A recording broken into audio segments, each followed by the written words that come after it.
Welcome to Kevin Dale Photography, where I take you on my journey through photography. On today's episode, we're going to be doing an in-depth review of the wide and teleconverter for the Fuji X100 system from Viltrox.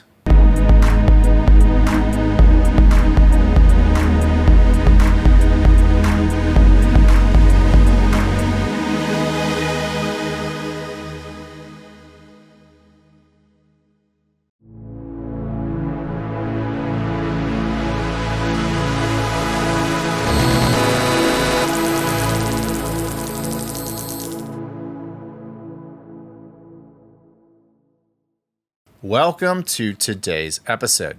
If you're not familiar with Kevin Dale Photography, we do gear reviews, tips, techniques, and tutorials, and sometimes we dive into film. If any of that sounds appealing to you, click the subscribe button below. For all of you who are back to Kevin Dale Photography, welcome back. And for all of you where this is your first time here, at the beginning of every episode, I ask for donations to BIG, which is an organization that helps intellectually disabled adults adapt to jobs in the real world. I also want to thank all of you who donate to my Super Thanks link. With those donations, I use the money to buy more gear, which I then review on this channel and hopefully help you all with your buying decisions. But to the subject of today's episode, so Viltrox has been sending me a lot of their lenses for review, all for the Fuji X mount. But recently, they threw me a bit of a curveball. They asked me to review their new converters for the X100 series. They sent over the WCL and TCL converters. The WCL is wide and the TCL is tele. Now, I'm going to assume that many of you watching already own an X100 series camera and know the basics, but bear with me for a second so I can bring everyone else up to speed. The X100 series cameras come with a fixed 23mm f2 lens on a full frame equivalent that gives you a 35mm field of view, slightly wider than what the human eye naturally sees. That's part of what makes the X100 such a compelling storytelling camera. But if you want to get closer to your subject, your only option is to crop, and cropping means losing pixels. If you want to get wider, well, you can't. That's a real limitation if you need more versatility. Fuji addressed this by creating wide-angle and telephoto converters that attach to the front of the built-in lens, letting you widen or tighten your field of view without sacrificing resolution. The downside? They're pretty expensive, almost $400 each. Personally, I think those converters should be priced closer to half that. And now, with recent tariffs in the United States, prices are only going to go up even more.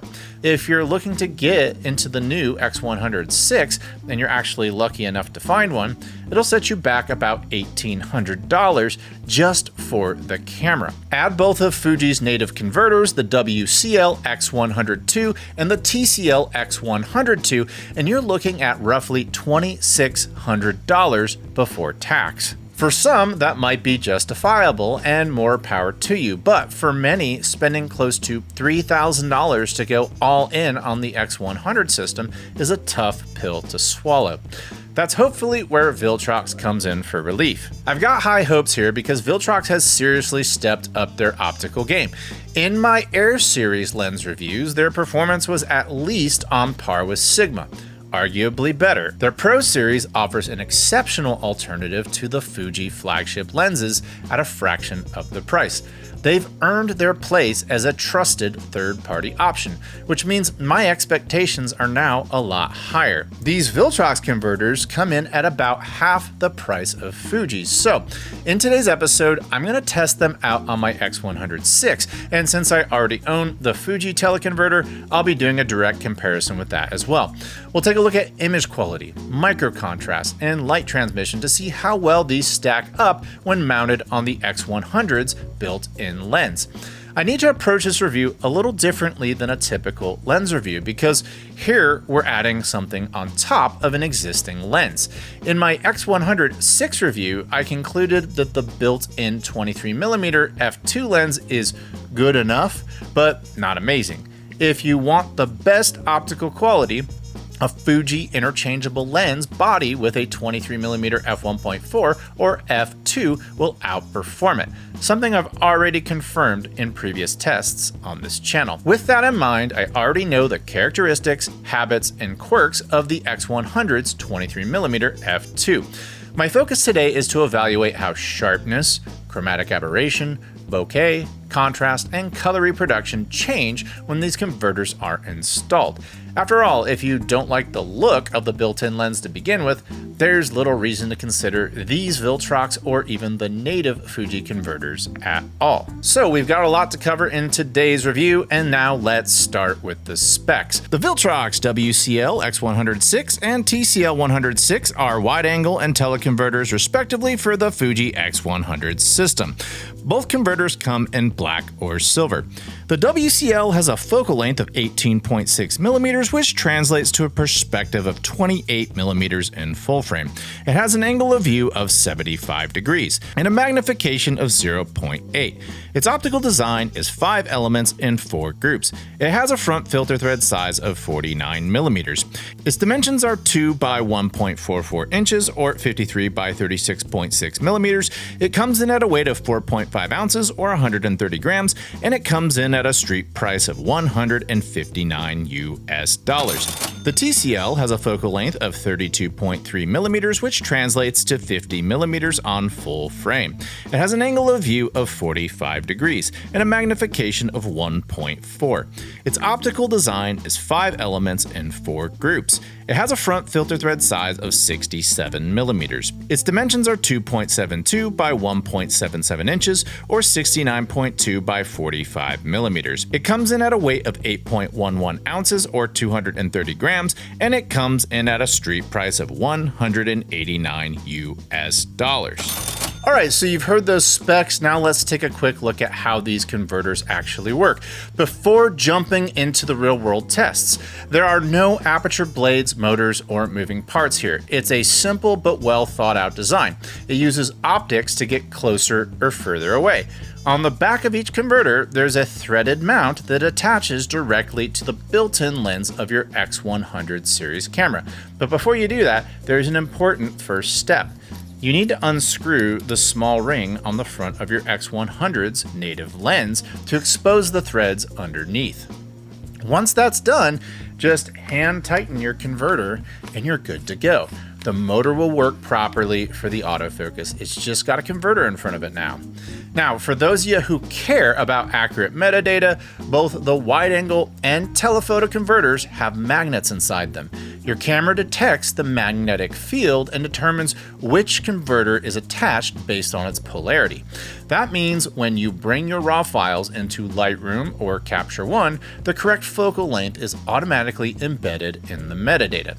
Pretty slick. But with all that said, the most important question remains. How do they actually perform? So, the X100 is a camera that is well suited for street photography. I think we should take these guys on a little adventure to a city known for street photography.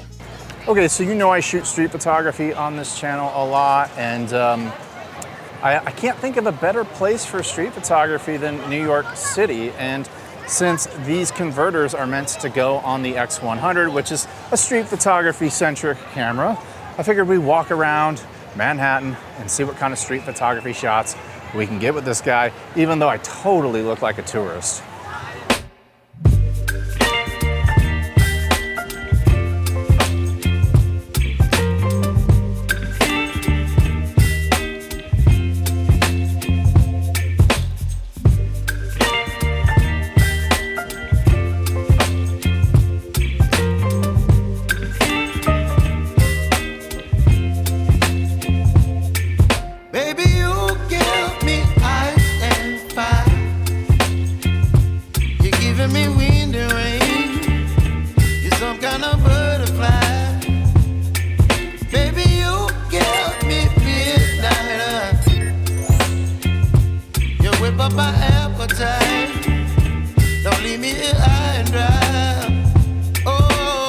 The moment you step off the subway, the energy of New York City is undeniable. Naturally, I reached for the wide converter to capture as much of that story as possible. Reviewing these shots, I'm impressed. The images are sharp, and the colors really pop. To me, a good converter doesn't get in the way of a native lens, and the wide converter doesn't, so we're off to a good start.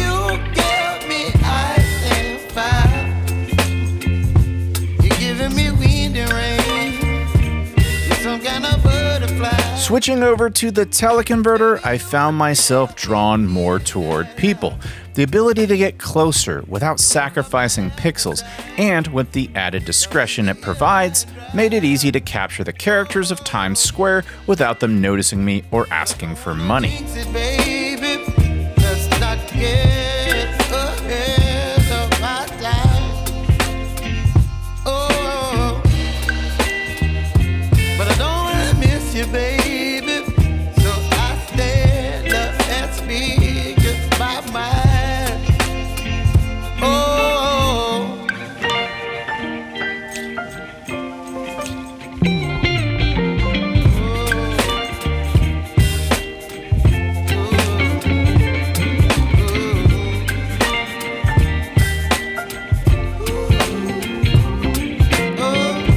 Within the context of street photography, both the wide and teleconverters proved to be the perfect complement to the built-in lens.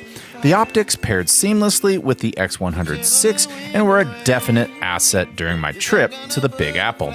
Some teleconverters reduce light transmission, but thankfully these Viltrox models, like Fuji's native versions, don't, which made a real difference while shooting night scenes at Penn Station. Speaking of trains, I eventually had to catch mine back to New Jersey, so until next time, New York City.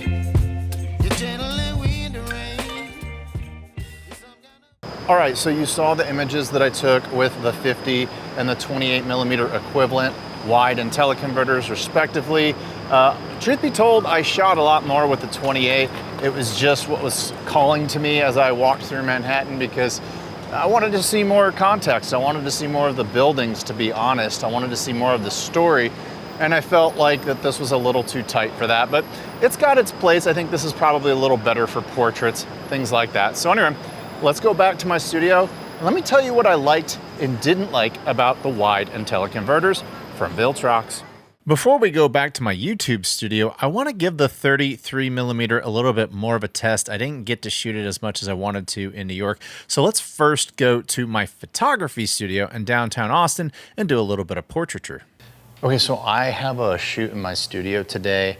I happen to have my X100 with me, and I have both the wide angle and the teleconverter. I also have my Fuji teleconverter with me. So I'm gonna take some shots against this white wall. I'm also gonna take some shots outside where I can get a little bit of background separation and bokeh, and we'll see how well these converters do versus the native lens and the Fuji converter. We'll see how the quality compares in post-production. So without further ado, let's get started.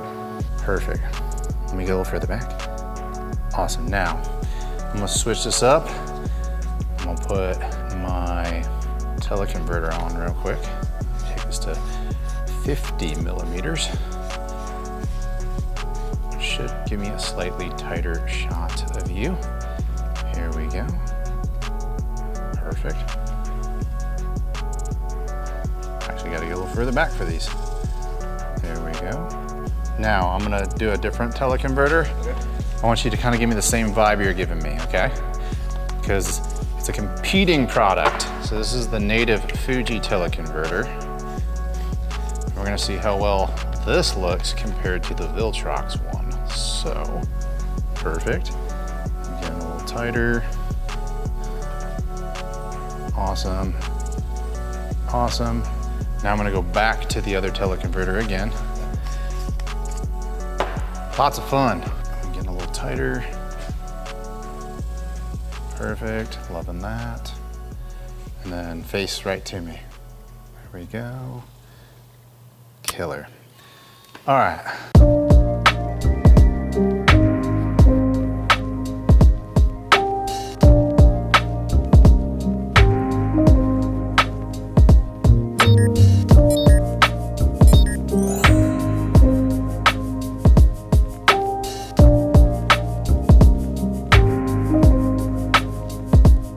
Alright, so the 33mm didn't get enough use in New York, but here at my studio, I feel like I got enough use out of this guy to where I can now finally draw my conclusions about both lenses. So let's go back to my YouTube studio and talk about it. Okay, so I have had the opportunity to use both of these converters with my X100 in both street photography and portrait environments, which is where I feel like you'd probably use them the most. And I can definitely draw my conclusions, both positive and negative. So let's start with the things that I didn't like about these converters. I don't recommend leaving these converters attached to your camera while you travel. On my copies, the lens covers aren't very secure. The wide converter includes identical front and rear caps, while the teleconverter comes with a rear cap that's the same as both of the wide converter caps and a traditional locking cap that's a bit larger. The locking cap on the teleconverter does a good job protecting the front element, but the rear cap on the teleconverter and both caps on the wide converter fit loosely and almost always fall off in your camera bag.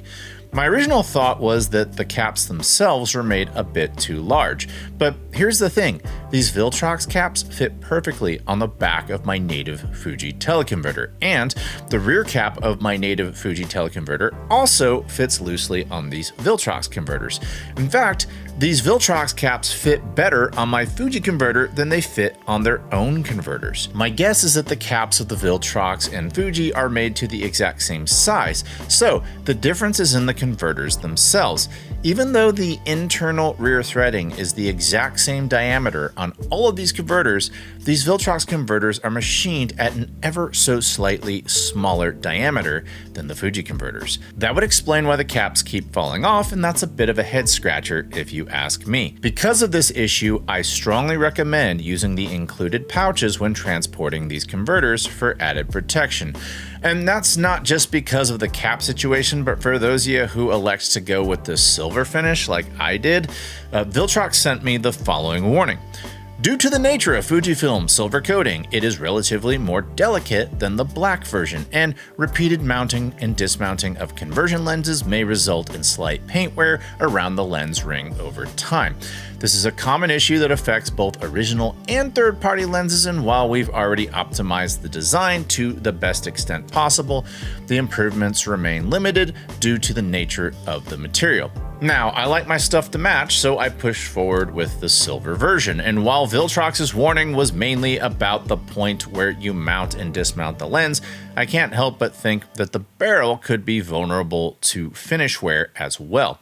I can't officially declare this a con, but if Viltrox is making a point to warn me about it before I even start my review, I'm going to exercise common sense and transport these converters in the provided pouch for further protection. Speaking of the finish, the silver finish on these converters doesn't quite match the silver finish of my X100 body. The body has more of a satin finish, while these converters have a glossier look. It's subtle, most people won't notice, but you will, so it comes down to whether or not that's something you can live with. Okay, now that we've gone over the cons, let's talk about the pros. I appreciate that the converters come with pouches for transport. Since the caps have a tendency to fall off, protecting the front and rear elements is that much more important, and these pouches provide that extra peace of mind. I think the weight is a pro. The teleconverter does add a bit of length and front weight to the X100, but it's not heavy enough to throw off the balance in a meaningful way. It takes a little time to adjust, but nothing major. The wide converter, on the other hand, is so light that I barely notice any different with it attached. And because it shares the same front filter thread size as the built-in 23mm f2, its footprint is minimal, comparable to running a square lens hood or a black mist filter. That matching filter thread size also means you can likely keep using your existing filters and square lens hood with the wide converter. Another small but meaningful design choice is that I appreciate how Viltrox kept the front element font simple. They didn't plaster their logo on it. Instead, they used a traditional font style that complements the sleek aesthetic of the X100 line. Is this a major pro? No, but let's be honest, many X100 owners, myself included, love the camera's aesthetic design. I respect that Viltrox resisted the urge to slap a loud logo on these converters. I think it's a sign that they understand their target audience with this product. As stated earlier, I love that each of these converters uses a magnet with polarity that allows the X100 camera to identify which is which. Technically, you have to praise Fuji for that since they designed the camera, but I'll praise Viltrox for putting the magnets in. Because Viltrox did this, your X100 series camera can detect which converter is installed based on its polarity, and you'll see a W or a T on your screen, indicating whether or not you have the wide or teleconverter attached. I love it. Next, let's talk about what most of you care about, image quality. I didn't see major differences between the built-in lens and the converters other than focal length. Occasionally, images leaned slightly orange, but that's easy to fix. In general, I loved the color reproduction. Some converters in the camera world come with a reduction of light transmission. This is not the case with these Viltrox converters. I noticed no drop-off in light when the wide and teleconverters were attached, so we'll put that under the pros. When comparing the Viltrox teleconverter to the Fuji, I noticed slightly more chromatic aberration on the Viltrox when stopped down in bright, high contrast areas. Wide open was a different story altogether. You can see a lot more purple on that upper file, which is the Fuji. So it's kind of a wash in terms of image quality. Stop down, I can't really say that the Fuji was any better than the Viltrox. You can see pretty good micro contrast, pretty good sharpness in the center and on the edge of this image at f8. So what's my takeaway on these converters? They complement the built-in 23mm f2 well, and when attached, don't cause any meaningful loss in image quality. In my opinion, they deliver exactly what they're designed to do at an excellent value. If the idea of bumping your contrast slider a few notches feels like a deal breaker, then sure, go for the Fuji versions at nearly twice the price. But for most of you, that's not going to matter. And if it doesn't, I say buy these Viltrox converters with confidence. They didn't let me down, and I doubt they'll let you down either. If the X100 series is your main camera and you're looking to get near identical performance for half the cost, they're a no-brainer. That does it for today's episode. Are you going to get these Viltrox wide and teleconverters? Tell me about it in the comments below. And if you're a fan of this channel, I humbly ask you to click the subscribe button below. I'll leave links where you can pick these up in the description. And until next time, I'll talk to you soon. Bye.